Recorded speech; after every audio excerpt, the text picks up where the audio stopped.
Hey folks, a lot of kayak anglers, whether they're aspiring YouTubers or just someone that likes to have record of their adventures on the water, will use an action camera like the GoPro. I got a GoPro Hero 9 here.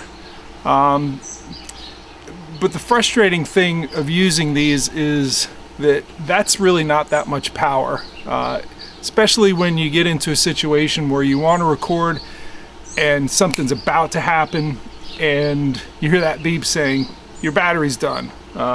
You got to stop, take it apart, pull it down, and put the another battery in. So what we really want is all-day power and not have to worry about this part of just capturing those fun adventures we have on the water. So this video is about the setup that I'm going to be using, similar to what I've been using, but I'm changing up the power supply, and I'm going to go through the different components, the different parts, and they're from, I think 3 or 4 different companies that I'm getting different parts to make the power supply very portable, so I can change it from one spot to the next to get that different camera angle that keeps people watching your videos. That audience retention really goes up quite a bit when you can change the camera angle frequently throughout the story that you're telling. So let's jump in and look at the different parts of the setup. And I do have to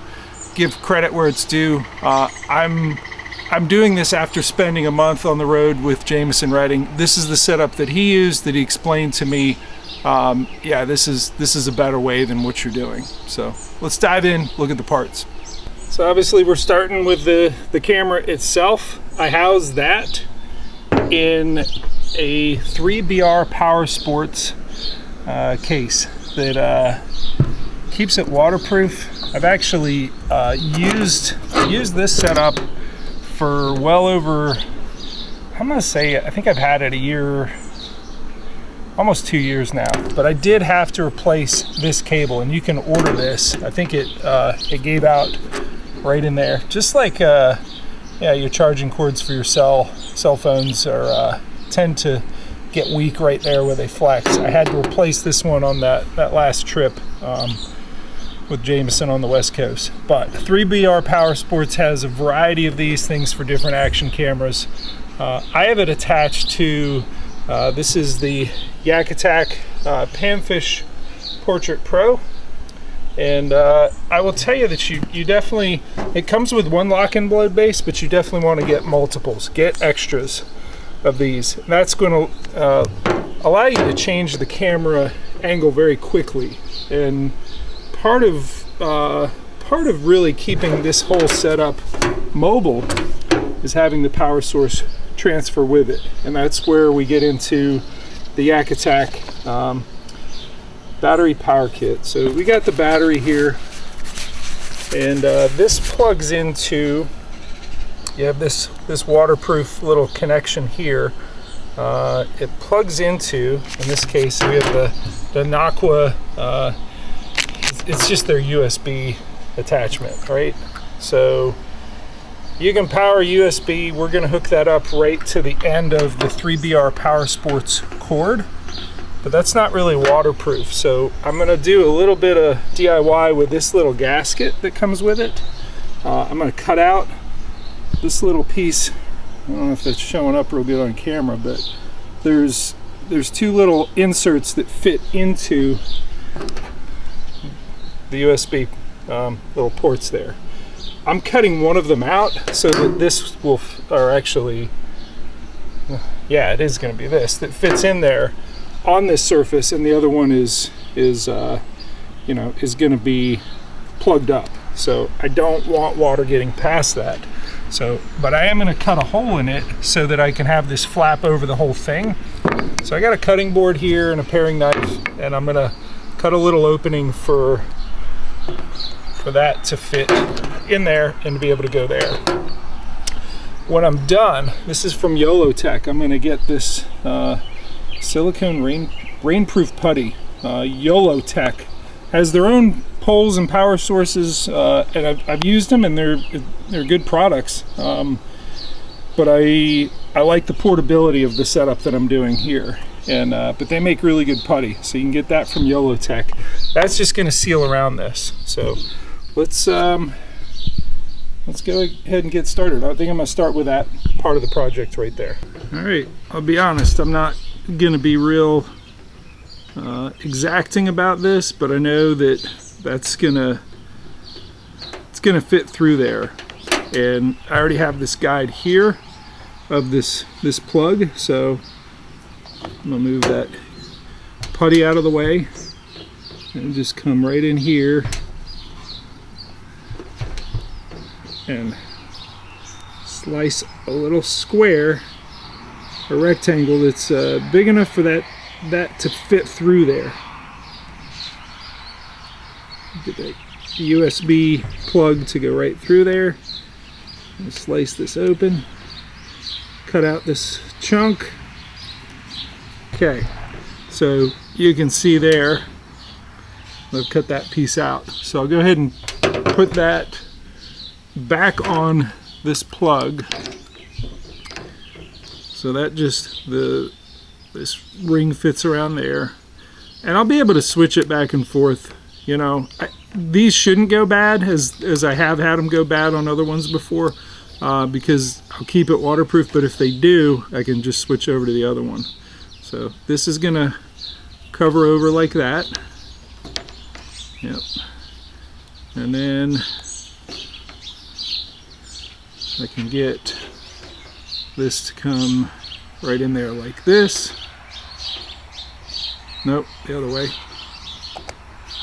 Okay, now we're gonna want, I think I'm only gonna need one of these little plugs here, this putty, and you kind of shape it just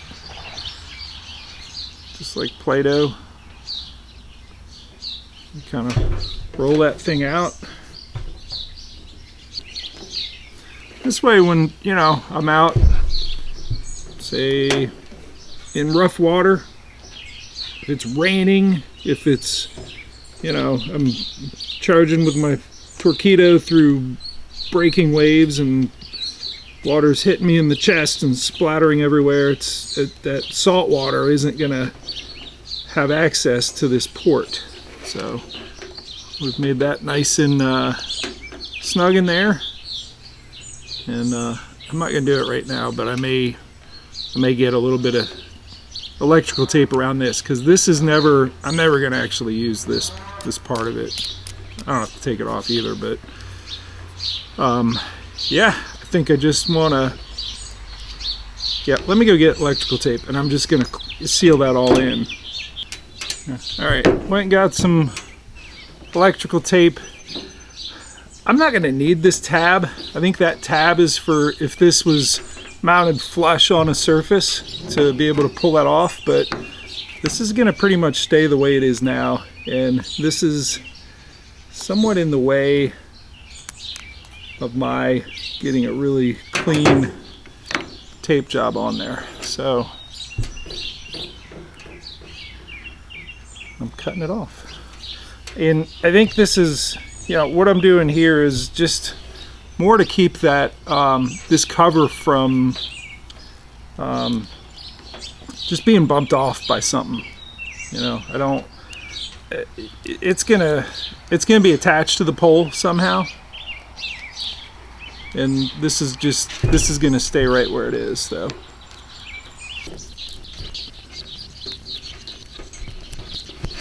It doesn't really hurt to go a little bit up this, just to strengthen. You know, I said about this wire before, even though it was really on this end that it took a beating, but it doesn't hurt to just stiffen that up with a little bit of extra electrical tape here. I'm gonna go ahead and pull that off, and I feel like that's pretty secure, and for the most part waterproof. Again, most of the waterproofing is because of this YOLOtek right around that that connection there. So the rest of it we have is already sort of pre-wired, and you got this plug and you got a little red gasket there that really just connects there. That red gasket is part of what waterproofs this connection, but you got to bring this little threaded collar down, and that compresses it and really helps finish off it being waterproof. So I will go ahead and put the camera in the 3BR Powersports housing, and then I'll show you how we get this onto the pole. So 3BR actually gives pretty good directions on how you're supposed to set this up and how you compress it. It gets a little bit tight the first few times you do it, but this one's worked in pretty good where that power source connects very well, you know, with the camera when you slide it right in. I will tell you, from time to time, you do need to get some WD-40 in this little threaded bolt. I think it's all aluminum, and that aluminum on aluminum interface tends to get grabby and can bind. And it's pretty particular about how it wants to go, but I've got it in here pretty good right now. So it's ironic, I'm trying to make this all waterproof, and as I'm filming, it's starting to rain on me a little bit, a little sprinkle.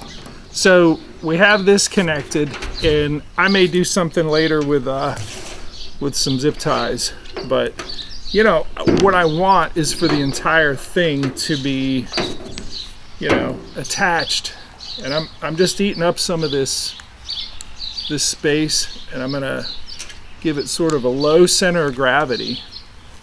And fortunately, you know, this has that little flap. And I'm just doing exactly what Jameson has done, and you're utilizing the Velcro as a means to secure it on there. And I can tell you, from watching Jameson, if this wasn't secure enough, I'd have seen that. The one thing that does worry me is that this is a considerable amount of weight, and I may be adding, I got to figure it out yet. I won't include this on the scope of this video, but I may add a tether to this just to make sure. But that is it, you know, ready to power up and start filming your adventures. There. Didn't power up the first time. There we go. So we're good to go. Hopefully that is helpful to you in making sure that you have an uninterrupted power supply to document your fun time on the water. Thanks for watching.